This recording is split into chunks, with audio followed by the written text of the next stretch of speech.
आई सबे एक सांसारिक माया जौन बा वही के प्रति एगो गाना लिखनी है, सुनाओ तनी आप लोग के।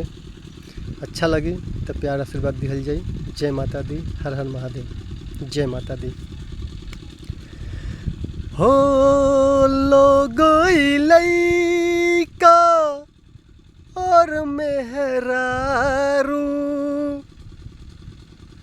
लोगो लइका और मेहरारू, केहू न बा संसार में माया के ए बाजार में, माया के ए बाजार में।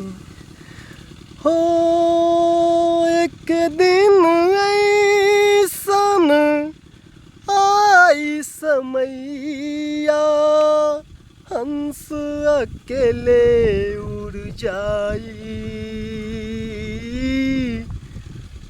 केहू न संगे हम जाई। हम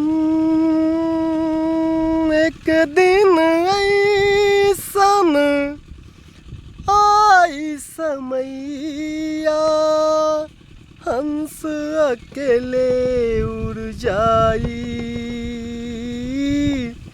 केहू न संगे जाई। हो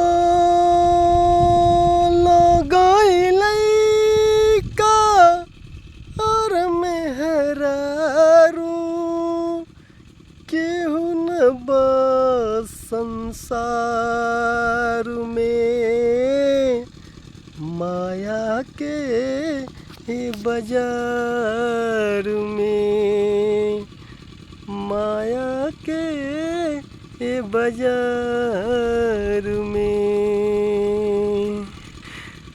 ना के हुआ पन ना पराया, ना के हुआ पन ना ही पराया, सब मतलब के बखेला,